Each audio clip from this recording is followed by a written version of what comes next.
Assalamualaikum warahmatullahi wabarakatuh. Selamat pagi anak-anak ibu. Gimana kabarnya? Sehat? Alhamdulillah, luar biasa. Allahu Akbar. Gimana? Sehat semua kan? Iya. Nah anak-anak, sebelum kita memulai pelajaran kita pada pagi hari ini, marilah kita berdoa bersama-sama. Kepada ketua kelas, dipersilakan untuk memimpin doanya.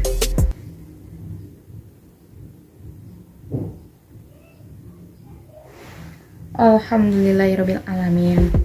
Nah, sekarang Ibu minta tolong kepada kalian untuk melihat ataupun mengecek temannya, baik di sebelah kanan ataupun di sebelah kirinya. Gimana? Lengkap semua?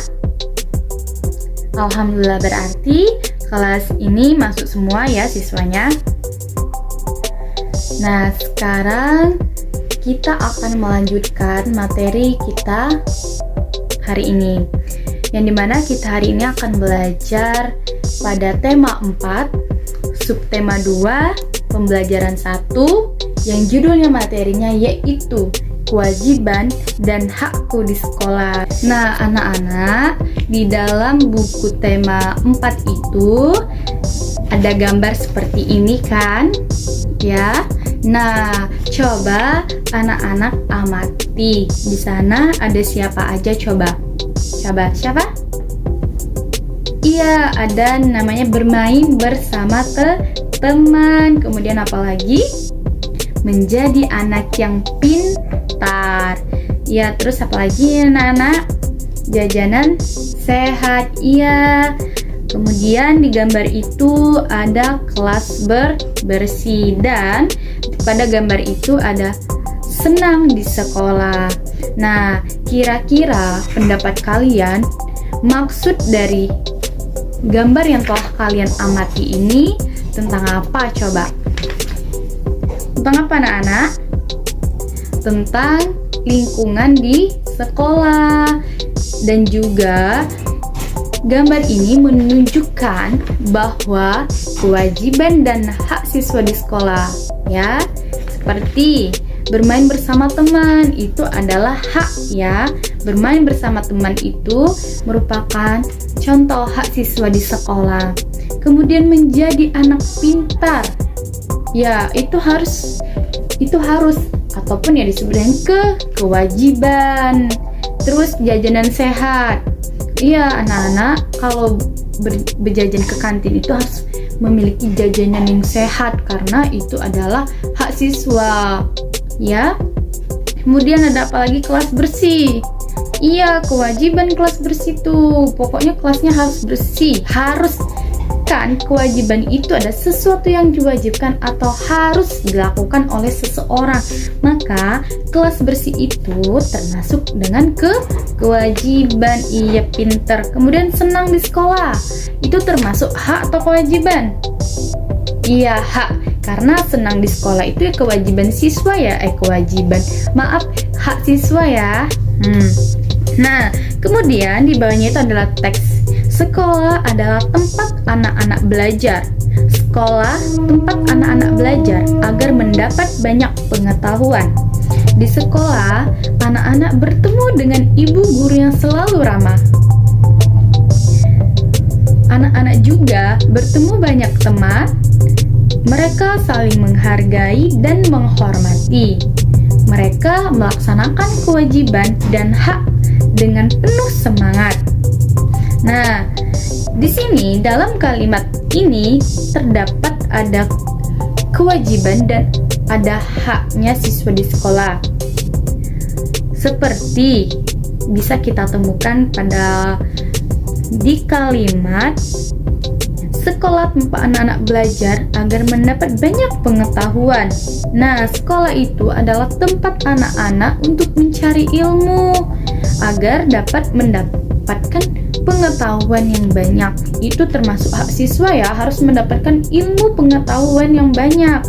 Kemudian di sekolah, anak-anak bertemu dengan ibu guru yang selalu ramah.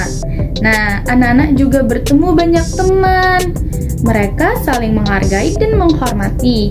Nah, saling menghargai dan menghormati itu adalah contoh kewajiban siswa di sekolah, yaitu harus menghargai dan menghormati guru, menghargai dan menghormati sesama teman ya. Kemudian, apa yang harus dilakukan agar kamu senang di sekolah? Ayo apa? Apa aja? Kalian senang di sekolah ini harus ngapain aja agar betah di sekolahnya, agar senang ketika di sekolah? Apa aja? Ya, bermain dengan teman, bisa ya. Nah, kemudian di lembaran selanjutnya, amati teks rahasia anak pintar. Nah, di sini anak-anak pintar adalah harapan orang tua ya. Nah, apa yang dapat dilakukan siswa agar menjadi anak pintar?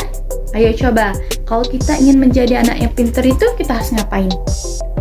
Iya betul, belajar ya. Harus banyak-banyak membaca buku, harus belajar agar menjadi anak yang pintar.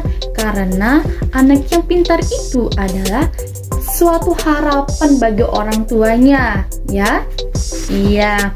Nah, di sini ada teks tentang rahasia anak pintar. Ayo, siapa yang ingin membaca teksnya? Ya, silakan.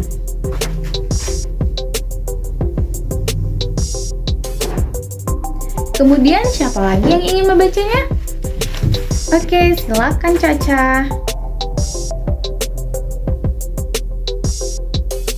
Satu lagi, ada yang ingin membacanya? Oke, silakan kepada Rafa, silakan membacanya.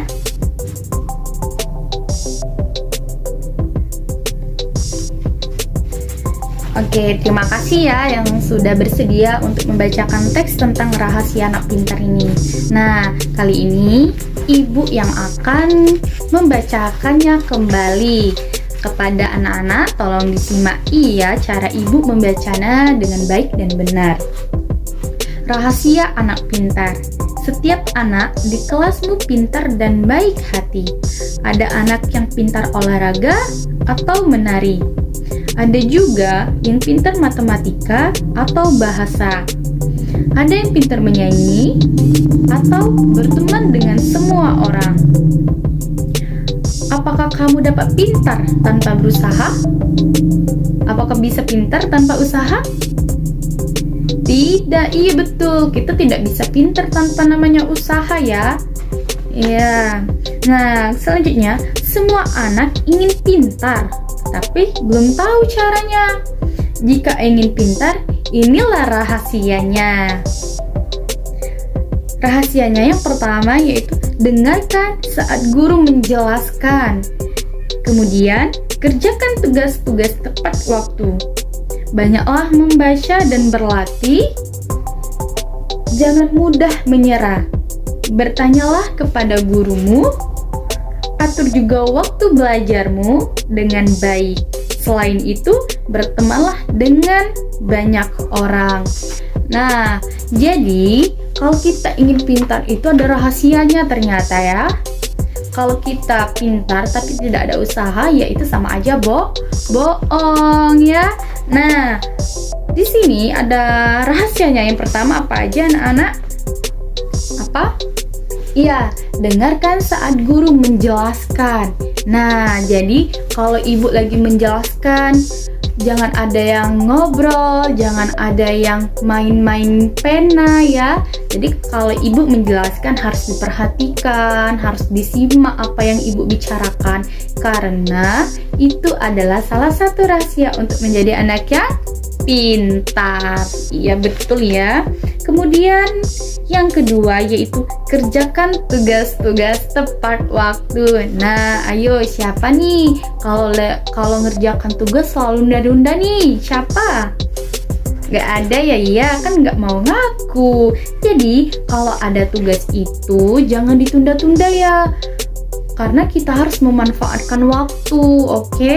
Jadi kalau ibu memberikan tugas, jangan ditunda-tunda. Kalau bisa harus dikerjakan dengan secepatnya, ya.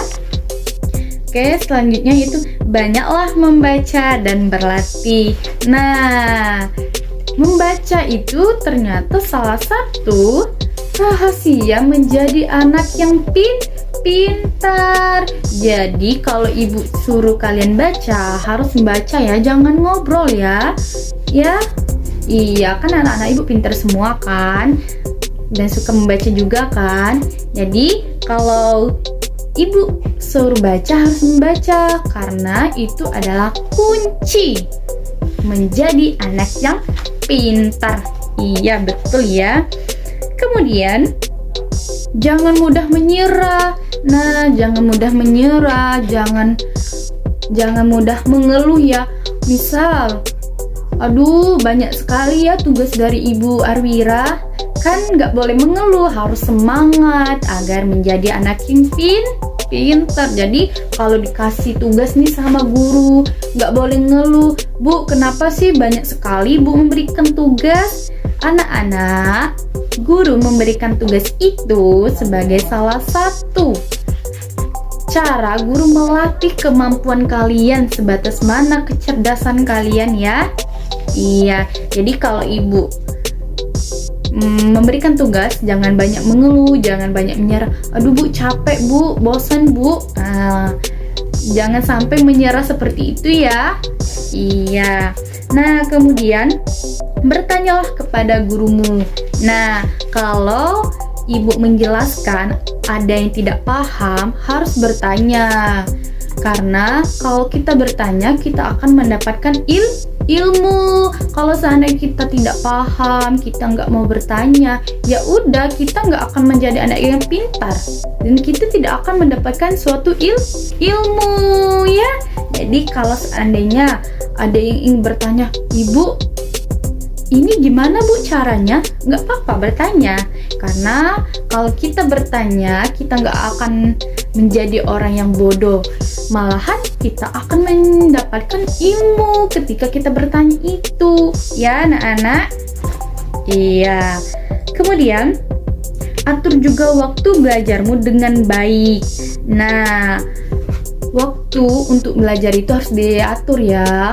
Kalau seandainya 1 jam belajar, ya udah nggak apa-apa. Setelah belajar selesai, mau main juga nggak apa-apa, karena waktu yang paling bagus itu 1 jam belajar itu sudah cukup untuk belajar. Kalau sudah 3 jam itu pelajarannya nggak akan masuk di otak ya. Kalau sekolah kan kita dari jam 7 sampai jam 10. Nah itu kan nggak apa-apa, namanya juga kan sekolah. Jadi kalau belajar di rumah itu harus kita manfaatkan waktunya ya.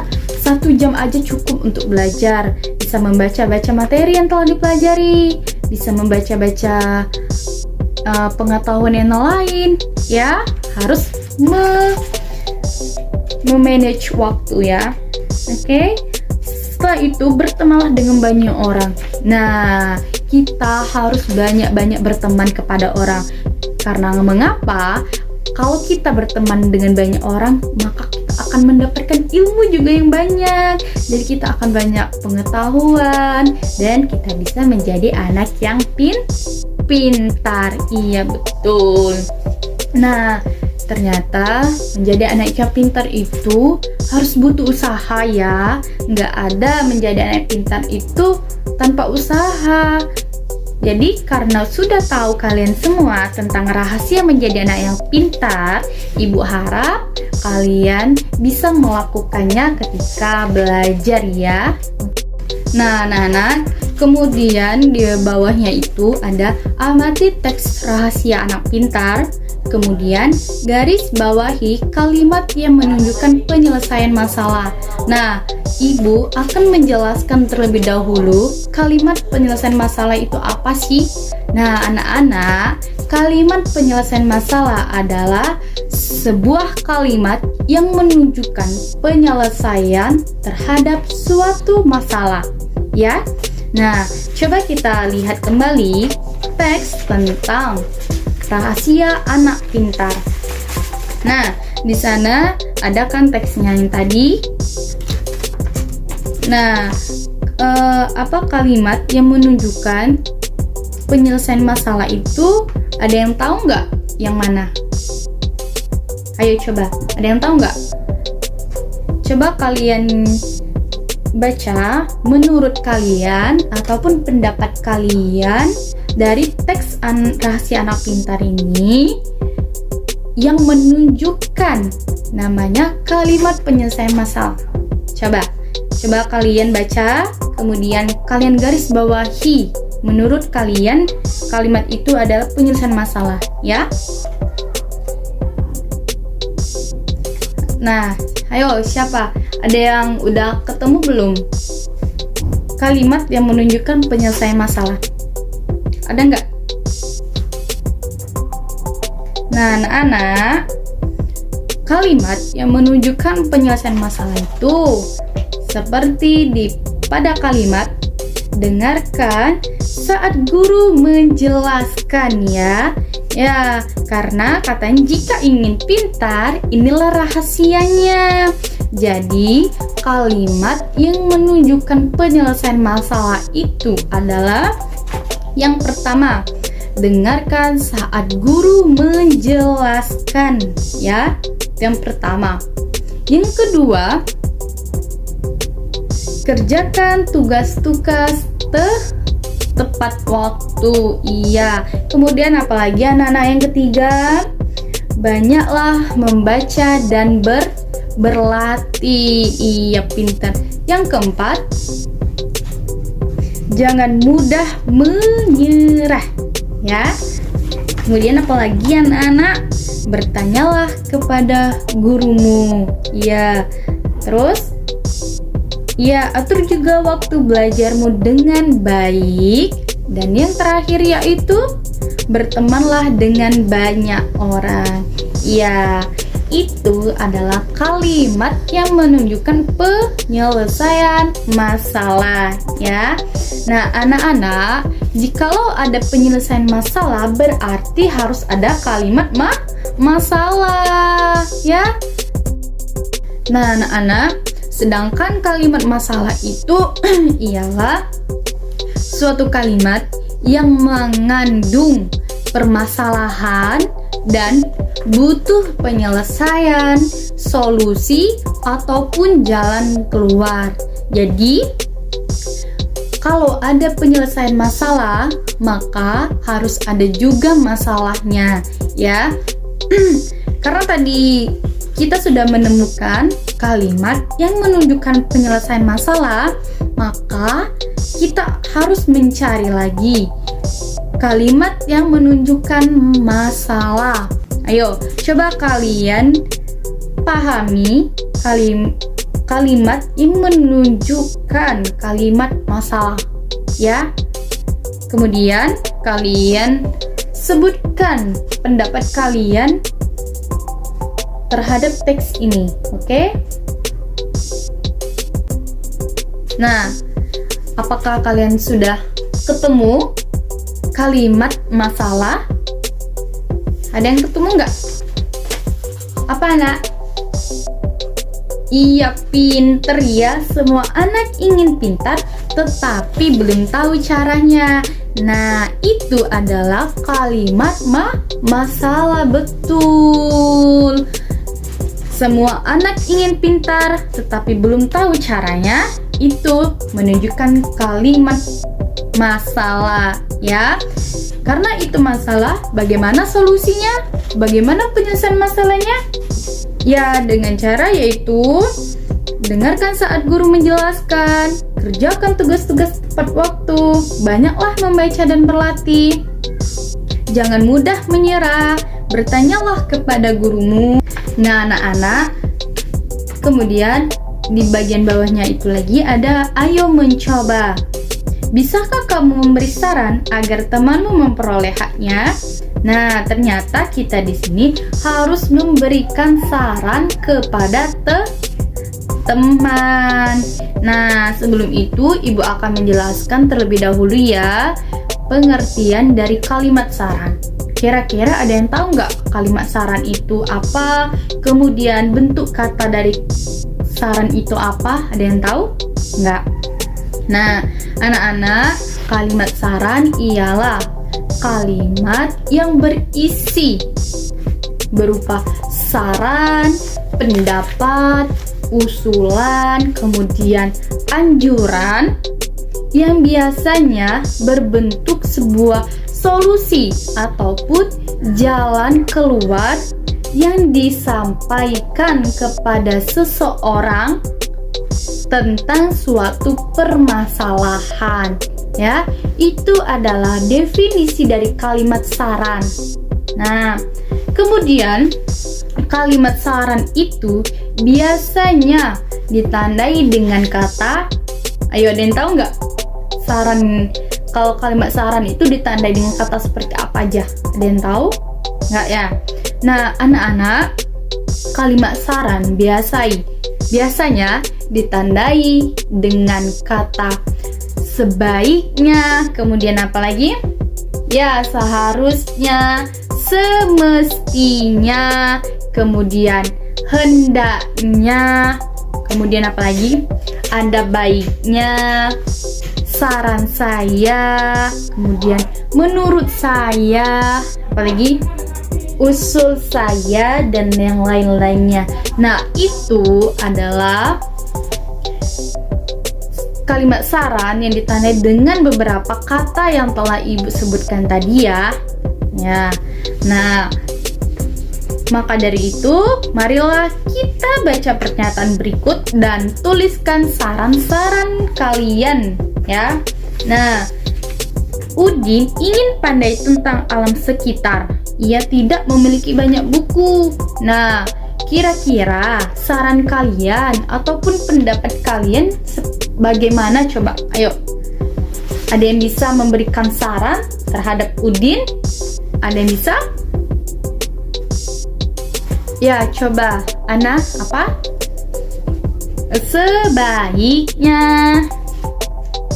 Ya, sebaiknya si Udin itu mengunjungi perpustakaan sebab di sana terdapat banyak buku, pengetahuan, dan juga bisa dipinjam ya.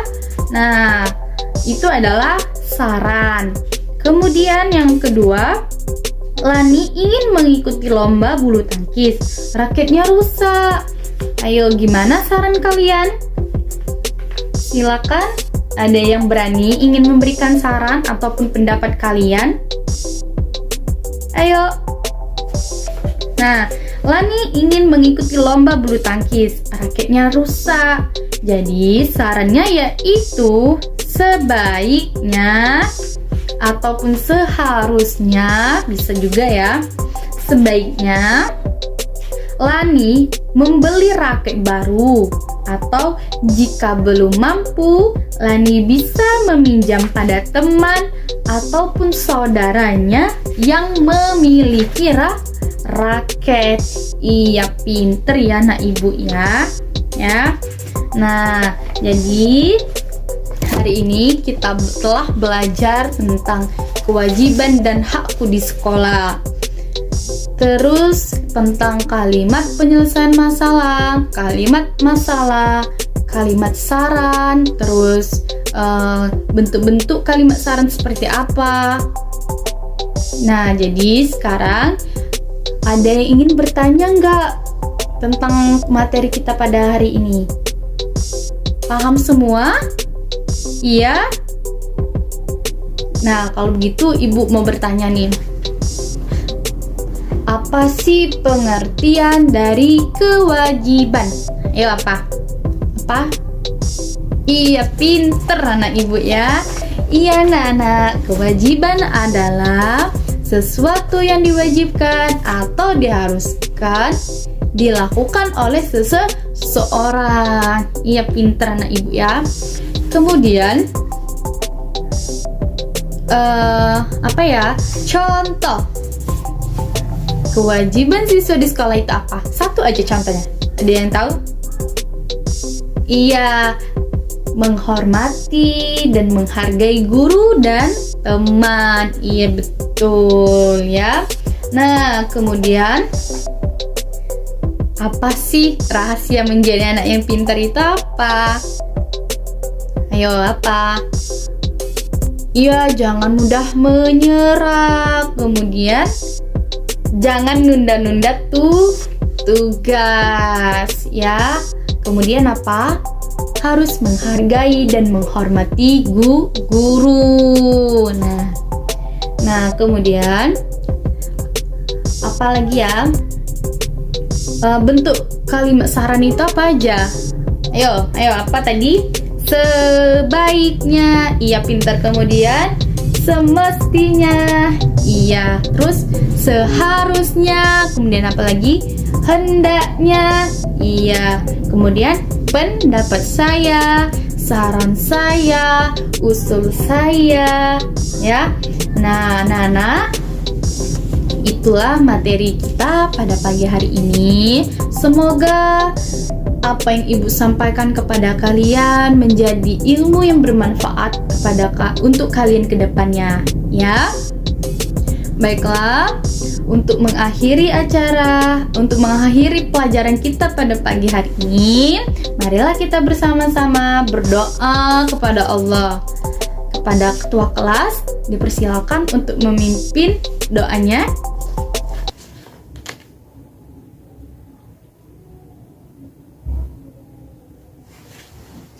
Amin ya robbal alamin. Sekian dari Ibu. Apabila ada kata yang salah, Ibu mohon maaf ya. Kepada Allah Ibu mohon ampun. Ibu akhiri. Wassalamualaikum warahmatullahi wabarakatuh.